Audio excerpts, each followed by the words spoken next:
नमस्कार मेरे प्यारे विद्यार्थियों, आप सभी का एक बार पुनः स्वागत करते हैं आपके अपने YouTube प्लेटफॉर्म संध्या कंप्यूटर क्लासेज पर। देखिए, आज हम CET मुख्य परीक्षा के लिए MS एक्सेल पार्ट 2 के माध्यम से इंपॉर्टेंट क्वेश्चंस आपके समक्ष पेश कर रहे हैं। अगर फ्रेंड्स वीडियो आपको पसंद आता है तो लाइक, शेयर एंड सब्सक्राइब अवश्य करें। इस टॉपिक के अंदर हम MS एक्सेल से बनने वाले सभी क्वेश्चंस को लगभग फ्रेंड्स शामिल करने की कोशिश कर रहे हैं। आप इन सभी का आंसर देने की कमेंट के द्वारा कोशिश करें। पहला क्वेश्चंस आप सभी की स्क्रीन के समक्ष है और क्वेश्चंस के अंदर पूछा जा रहा है, स्प्रेडशीट प्रोग्राम में दो या दो से अधिक सेलों की सिलेक्शन को कहा जाता है। देखिए, माइक्रोसॉफ्ट एक्सेल जो होता है इसके अंदर दो अथवा दो से ज्यादा जो सेल होती है, इन दो या दो से अधिक सेलों के सिलेक्शन को आपको याद रखना है क्या कहा जाता है। ये क्वेश्चंस आपके एग्जाम में आता है। देखिए, रो और कॉलम का कॉम्बिनेशन, यानी रो और यहाँ पे जैसे कि ये कॉलम हो जाएगा, रो जैसे रो और कॉलम का कटाव होगा, वो कटाव होने के बाद में वो बॉक्स बनेगा, उसको तो कहा जाता है सेल। जैसे कि ये जो ऑप्शन है आपके सामने, इसका तो अगर रो और कॉलम का कटाव पूछा जाता है एग्जाम में तो वहां पे तो क्या हो जाएगा, सेल हो जाएगा। बट यहाँ पे पूछा गया है कि एक या दो से अधिक जो सेल मिलते हैं, उन सेलों के सिलेक्शन को हम क्या कह सकते हैं। देखिए, दो या दो से अधिक सेलों के सिलेक्शन को हम टेबल के नाम से जान सकते हैं। हालांकि फ्रेंड्स, आप सीट आपके माइंड में ऑप्शन आ रहा होगा, लेकिन यहाँ पे करेक्ट आंसर ऐसा क्वेश्चन बनने पे आप टेबल यहाँ पे सही विकल्प मानेंगे। देखिए, ऑप्शंस की ओर बढ़ते हैं और इसका मैंने और भी जो ऑप्शंस बनने लायक था उसको मैंने शामिल किया है। यहाँ पे टेबल की बात करते हैं। स्प्रेडशीट प्रोग्राम में दो या दो से अधिक सेलों के सिलेक्शन को हम टेबल कह सकते हैं। आप बोलेंगे सीट किसको कहते हैं, तो आपको याद रखना है रो और कॉलम। मेरे फ्रेंड्स, आपको याद रखना है रो और कॉलम, यानी इसमें रो की संख्या कितनी होती है, रो की संख्या होती है 10,48,576 और कॉलम की संख्या होती है 16,384। ये पूरी की पूरी, जब ये सी जो पूरी की पूरी यहाँ पे रो और कॉलम सभी को मिला के, इन सभी को मिला के आप क्या कह सकते हैं, सीट कह सकते हैं। क्या बोल सकते हैं आप, इस सभी को सीट कह सकते हैं। बट यहाँ पे बात हो रही है दो या दो से अधिक सेल होती है, उनके सिलेक्शन को हम क्या बोलेंगे, तो वहां पे करेक्ट आंसर यहाँ पे टेबल करना पड़ेगा। क्वेश्चन नंबर 2 की ओर बढ़ते हैं और यहाँ पे क्वेश्चन नंबर 2 के अंदर भी अच्छा क्वेश्चन हमने शामिल किया है। देखिए, क्वेश्चन नंबर 2, एक्सेल में सीट का डिफॉल्ट व्यू क्या होता है। देखिए, MS एक्सेल की बात करें, माइक्रोसॉफ्ट पावर पॉइंट की बात करें या MS वर्ड की बात करें, आप सभी को याद रखना है कि सभी के जो डॉक्यूमेंट्स होते हैं, सीट हो सकती है, प्रेजेंटेशन हो सकता है, इन सभी का व्यू करने का अलग अलग तरीका होता है। बट आपको याद रखना है कि यहाँ पे डिफॉल्ट व्यू, यानी जो भी हमारे सामने इंटरफेस दिखेगा वो डिफॉल्ट किस मोड में दिखेगा, उसका डिफॉल्ट व्यू क्या होगा, और उसी के बारे में क्वेश्चंस आपसे पूछा जा रहा है। तो आप सभी को याद रखना है कि एक्सेल के अंदर क्या होती है, एक्सेल के अंदर सीट होती है। एक्सेल के अंदर क्या होती है, सीट होती है। MS वर्ड के अंदर क्या होता है, माइक्रोसॉफ्ट वर्ड के अंदर डॉक्यूमेंट्स होता है। जबकि पावर पॉइंट के अंदर, ये भी आपके CET के अंदर है, पावर पॉइंट के अंदर क्या होती है, वहां पे स्लाइड होती है। हालांकि यहां पे क्वेश्चन नंबर 2 के अंदर आपको सीट के बारे में पूछा गया है। आप सभी को याद रखना है कि एक्सेल में सीट का डिफॉल्ट व्यू क्या होता है। आप सभी याद रखें, क्वेश्चंस काफी इंपॉर्टेंट है। जब भी ऐसा क्वेश्चंस आपके एग्जाम में बनता है तो आप इसका राइट आंसर क्या करके आएंगे, नॉर्मल। यानी एक्सेल का जो सीट व्यू होता है, एक्सेल का डिफॉल्ट सीट व्यू क्या होता है, आप सभी याद रखेंगे, नॉर्मल होता है। क्या होता है, नॉर्मल। ऑप्शन सी पे लिखा हुआ ये इसका करेक्ट आंसर माना जाएगा। देख लेते हैं और भी इससे रिलेटिव जो क्वेश्चंस आपके एग्जाम में बनने की पूरी संभावना रहती है। इन क्वेश्चंस को एक बार पुनः देख लेते हैं ताकि एग्जाम में कोई दिक्कत ना हो। नॉर्मल एक्सेल में सीट का डिफॉल्ट व्यू होता है। देखिए, जब भी बात होती है आपके MS वर्ड की, तो MS वर्ड के अंदर जो डॉक्यूमेंट होता है, उस MS वर्ड के अंदर बनने वाले डॉक्यूमेंट का डिफॉल्ट व्यू क्या होता है, उसका डिफॉल्ट व्यू होता है प्रिंट लेआउट। क्या होता है, प्रिंट लेआउट होता है। यानी एक्सेल के अंदर तो क्या होता है, एक्सेल के अंदर तो नॉर्मल होता है। MS पावर पॉइंट के अंदर भी नॉर्मल होता है। जबकि MS वर्ड की बात होती है, यानी MS वर्ड की बात होती है, तो MS वर्ड के अंदर जो डॉक्यूमेंट होता है उसका डिफॉल्ट व्यू प्रिंट लेआउट होता है। नेक्स्ट क्वेश्चन की ओर बढ़ते हैं। क्वेश्चन नंबर 3 आपकी स्क्रीन के सामने। देखिए काफी इंपॉर्टेंट क्वेश्चन है। क्वेश्चन नंबर 3 के अंदर पूछा जा रहा है, डेटा और सूचनाओं को समझने में आसान व आकर्षक तरीके से विजुअल रूप में रिप्रेजेंट करता है। देखिए काफी इंपॉर्टेंट क्वेश्चन है और इस क्वेश्चन के अंदर पूछा गया है जो डेटा होता है, डेटा और इंफॉर्मेशन को समझने में आसान और आकर्षक तरीके से विजुअल रूप में रिप्रेजेंट करना है, लोगों के सामने आकर्षक रूप से आंकड़े को दिखाना। ये मेरे फ्रेंड्स कार्य कौन करता है? आप सभी को याद रखना है कि विजुअल रूप से आंकड़े अथवा सूचना को रिप्रेजेंट करने का कार्य चार्ट करेगा। ऑप्शन ए पे लिखा हुआ इसका राइट आंसर, इसका करेक्ट आंसर हो जाएगा ऑप्शन ए, चार्ट। यहाँ पे बिल्कुल राइट माना जाएगा। ये क्वेश्चंस कई बार एग्जाम में बना हुआ है, आप सभी याद रखेंगे। सेल किसको कहा जाता है? रो और कॉलम। रो प्लस कॉलम जब आपस में मिलते हैं, तो रो और कॉलम के कटाव के बाद में, इंटरसेक्शन के बाद में जो बॉक्स तैयार होता है उसको सेल कहा जाता है।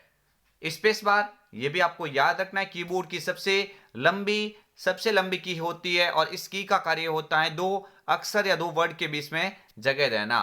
तो आप सभी को याद रखना है, इसका करेक्ट आंसर ऑप्शन ए पे लिखा हुआ है, चार्ट इसका बिल्कुल ही राइट आंसर माना जाएगा। क्वेश्चन नंबर नेक्स्ट की ओर बढ़ते हैं। उससे पहले मैंने हालांकि आपको बता दिया है, बट एक बार और भी आप इसको देखिए तो आपके लिए काफी अच्छा बेनिफिट होगा। देख लीजिए, चार्ट की जब बात होती है, डेटा और सूचनाओं को समझने में आसान व आकर्षक तरीके से विजुअल रूप से रिप्रेजेंट करता है। यानी जब चार्ट का क्वेश्चंस बनता है तो ये आपको, ये लाइन आप देख सकते हैं, इस लाइन का ये क्वेश्चंस का मतलब ही होगा। इसका राइट आंसर चार्ट मैंने बता दिया है। टाइटल बार की बात होती है, टाइटल बार डेस्कटॉप एरिया के सबसे ऊपर उपस्थित होती है, जहां पे फाइल का नाम वगैरह दर्शाया जाता है। आप सभी को याद रखना है, टाइटल बार होती है वो इंटरफेस के सबसे ऊपर वाली बार होती है, जहां पे क्लोज बटन, मैक्सिमाइज, मिनिमाइज और जिस डॉक्यूमेंट को आप बना रहे हैं उस डॉक्यूमेंट की फाइल का नाम जो होता है वो टाइटल बार के ऊपर प्रदर्शित होता है। इसका मतलब ये भी आप याद रखेंगे, क्वेश्चंस आपके लिए बन सकता है। जब स्पेस बार की बात होती है, दो वर्ड के मध्य जगह देने के लिए स्पेस बार का प्रयोग किया जाता है, यह भी काफी इंपॉर्टेंट है। सेल का मैंने अभी बता दिया है। पंक्ति और कॉलम, पंक्ति और कॉलम यानी कॉलम आप कह सकते हैं ये, और पंक्ति यानी जिसको रो बोलेंगे, ये पंक्ति और रो यानी आपको याद रखना, रो और कॉलम का जो कटाव होता है, इंटरसेक्शन होता है, वो सेल कहलाता है। ये क्वेश्चंस भी एग्जाम में कई बार पूछा गया है। नेक्स्ट क्वेश्चंस की ओर बढ़ते हैं। क्वेश्चंस नंबर 4 आपकी स्क्रीन के सामने है, देख लेते हैं क्वेश्चंस नंबर 4। और इस क्वेश्चंस नंबर 4 के अंदर ये आपसे पूछा गया है, एक्सेल में एक्टिव सेल के कंटेंट को कौन डिस्प्ले करता है?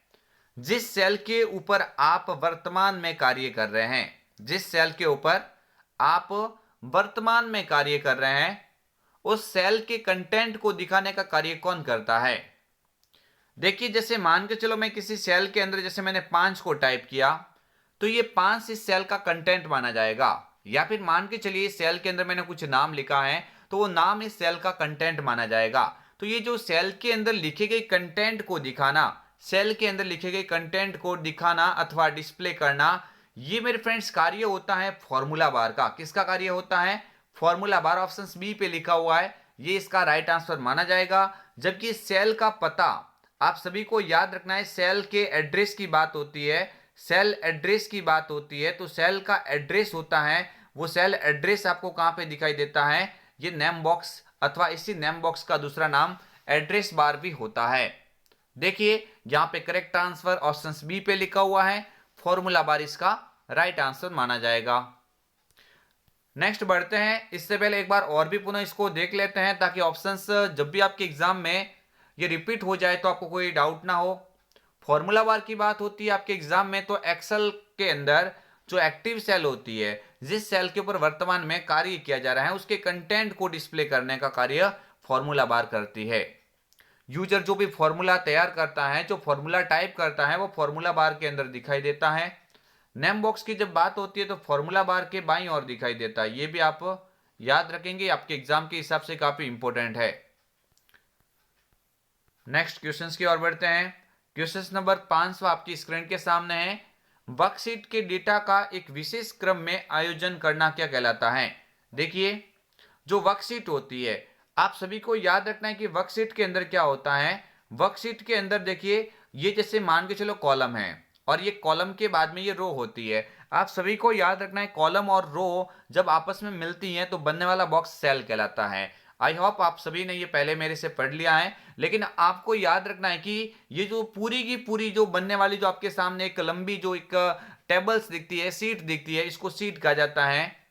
तो आपको याद रखना है इस वर्कशीट के अंदर जो डेटा होता है, डेटा मान के चलो 1 2 3 4 5 इस तरह से हो सकता है, या मान के चलो कोई नाम में अल्फाबेट में हो सकता है, ए बी सी डी इस तरह से। तो ये जो डेटा होता है, इस डेटा का विशेष क्रम में आयोजन यानी सीरीज वाइज इसको मतलब क्रम में रखना, ये कार्य कौन करता है? तो आपको याद रखना है, इसका करेक्ट आंसर सॉर्टिंग हो जाएगा। ऑप्शन ए पे लिखा हुआ है, किसी डेटा का वर्कशीट में विशेष क्रम में आयोजन करना सॉर्टिंग कहलाता है। ये आप सभी याद रखेंगे। फॉर्मूला की जब बात होती है तो किसी भी एक्सेल के अंदर कोई फॉर्मूला हमारे द्वारा टाइप किया जाता है तो पहली बात तो आप याद रखेंगे, फॉर्मूला से पहले लगने वाला जो निशान होता है वो इक्वल टू का होता है, बराबर का होता है। आप सभी याद रखेंगे, फॉर्मूला होता है वो फॉर्मूला हमेशा इक्वल टू से स्टार्ट होता है, ये सभी याद रखेंगे। तो देख लेते हैं और भी इसका विशेष कोई यहाँ पे पॉइंट जो आपके एग्जाम में बनने की यहाँ पे संभावना रहती है। सॉर्टिंग की बात होती है आपके एग्जाम में, तो वर्कशीट के डेटा का एक विशेष क्रम में आयोजन सॉर्टिंग कहलाता है। ये क्वेश्चंस इंपॉर्टेंट कह सकते हैं। सॉर्टिंग है ना, सॉर्टिंग मेरे फ्रेंड्स दो प्रकार की हो सकती है। सॉर्टिंग दो प्रकार की हो सकती है। एक यहाँ पे होता है असेंडिंग, एक तो यहाँ पे क्या होता है असेंडिंग होता है, ये क्वेश्चंस भी एग्जाम में कई बार आया हुआ है। और एक होता है डिसेंडिंग। एक तो मेरे फ्रेंड्स क्या होता है असेंडिंग होता है और एक होता है यहाँ पे डिसेंडिंग होता है। एक तो यहाँ पे असेंडिंग होता है और दूसरा यहाँ पे डिसेंडिंग होता है। ये असेंडिंग का मतलब होता है क्रम में रखना, जैसे ए टू जेड तक ये जो क्रम होता है ये असेंडिंग कहलाता है।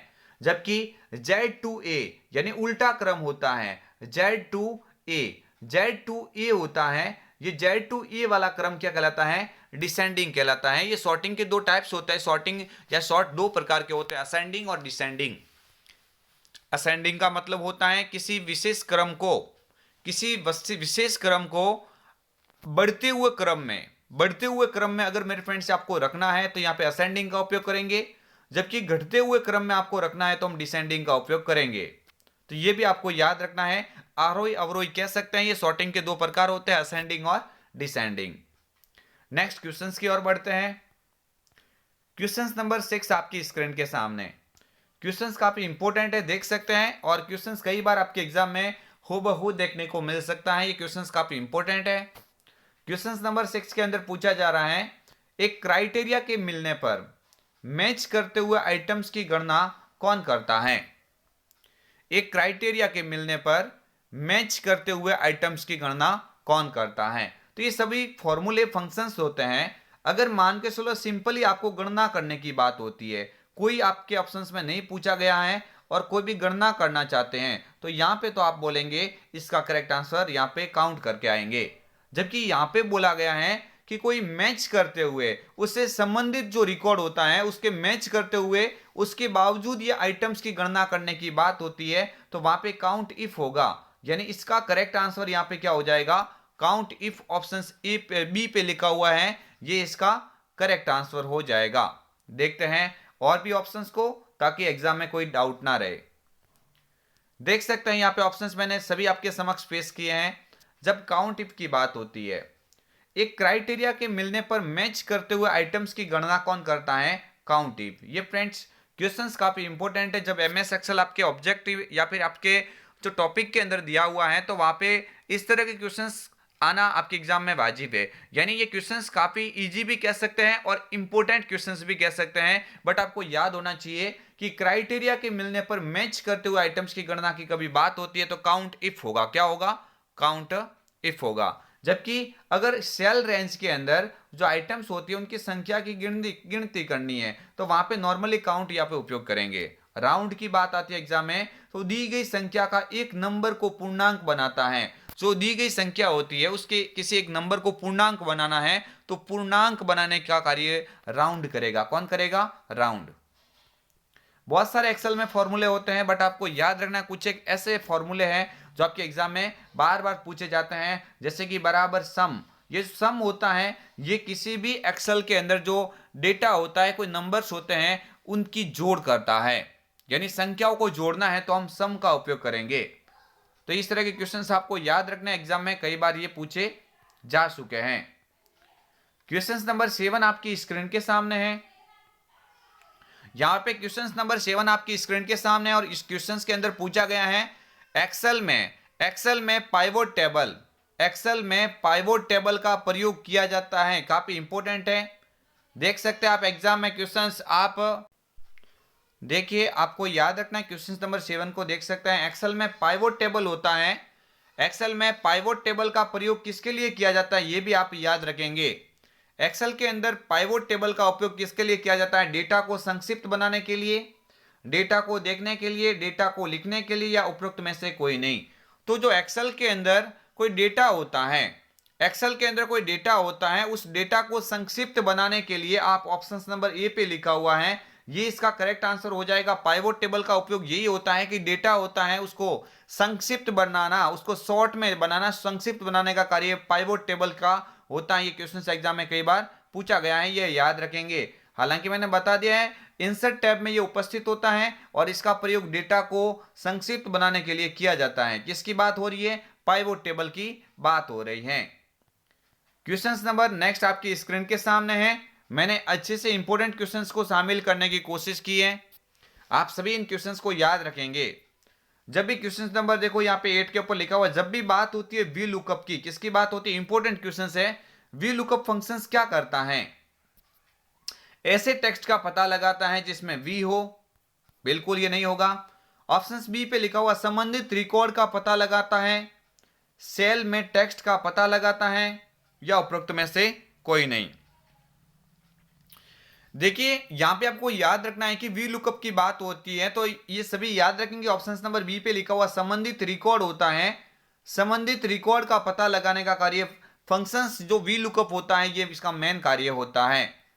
आप सभी को याद रखना है कि इसके द्वारा संबंधित रिकॉर्ड होता है, उससे सिमिलर या उससे संबंधित जो रिकॉर्ड होता है उस रिकॉर्ड का पता लगाने का कार्य कौन करेगा? V lookup. ये ऑप्शंस में देख सकते हैं वी लुकअप का मेन कार्य होता है, इसके द्वारा संबंधित रिकॉर्ड का पता लगाया जा सकता है।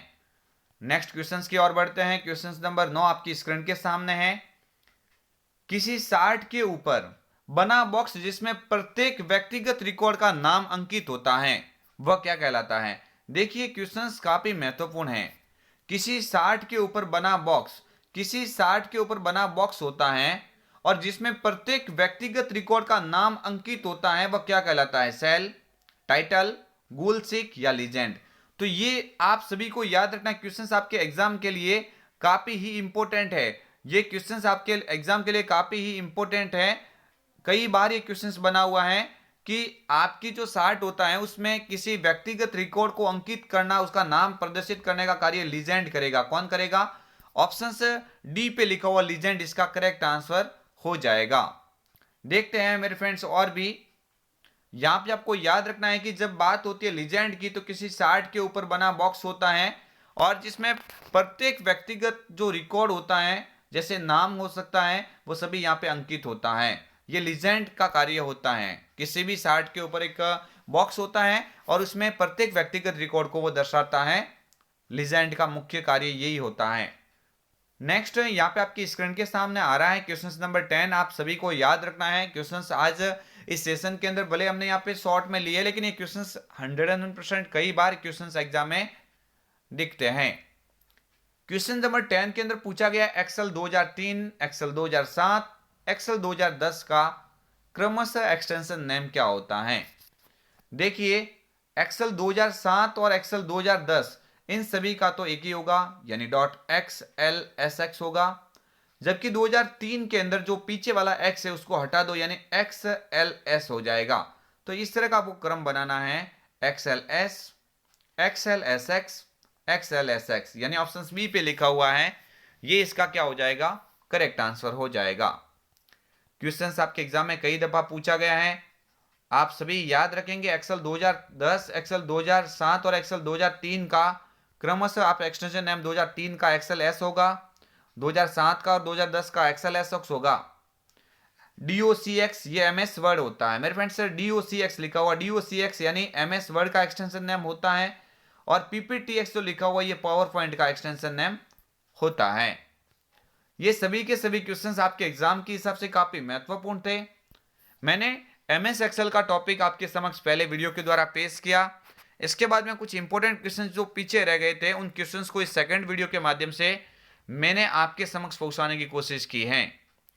देखिए फ्रेंड्स, अगर आपको ये वीडियो या सेशन अच्छा लगा हो तो वीडियो को लाइक, शेयर एंड सब्सक्राइब अवश्य करें। अगर आप इस प्लेटफॉर्म पे नए हैं तो एक बार इस वीडियो को शेयर करना ना भूलें, और आप इस तरह के वीडियो रोज पाने के लिए आज ही चैनल को अवश्य सब्सक्राइब करें। मिलेंगे कल एक और अन्य वीडियो के साथ में, तब तक के लिए जय हिंद, वंदे मातरम, जय भारत।